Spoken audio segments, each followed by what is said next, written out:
I thank you. Now I'll give the floor to the Development Alternatives with Women for a New Era. Hello, my name is Nicole Bidegain. I'm from Dawn and I'm speaking on behalf of the Right in Finance initiative. We welcome the report on taxation and human rights as it established the connection between achieving human rights for all and the need to maximize collection of resources from all possible sources. We appreciate the balanced approach of the report in recognizing that collecting adequate tax revenue is not left to domestic policy alone, but requires an enabling environment in compliance with obligations for international cooperation on human rights.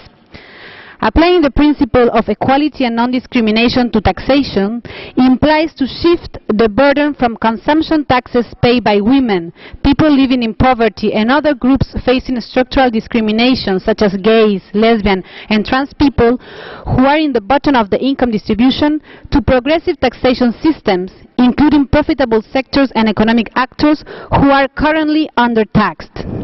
In this line, we support the recommendation from the report on ensure to public revenue raised from the financial sector is commensurate to the sector's profitability and the risks it generates, including but not limiting to the implementation of a financial transaction tax. And 2, ensure that extractive industries are subject to appropriate tax rates and export duties and that the human rights of affected communities are protected. Secondly, governments need to reverse the race to the bottom and moving from tax competition to tax cooperation. We call governments to implement the following recommendations from the report: to institute fully transparent public oversight over the granting and monitoring of tax incentives and conduct periodic assessment of human rights compliance, informed by broad public participation, especially by individuals who will be the most affected.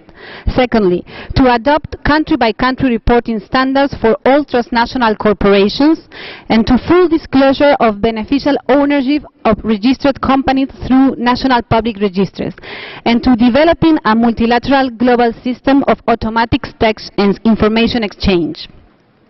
Third, we welcome the new Special Rapporteur on Extreme Poverty, and we recommend that as part of the mandate of the new Special Rapporteurs, governments receive support to implement the specific recommendation of the report, and that the next reports further develop the links between financial regulation, taxations, and human rights of people living in poverty.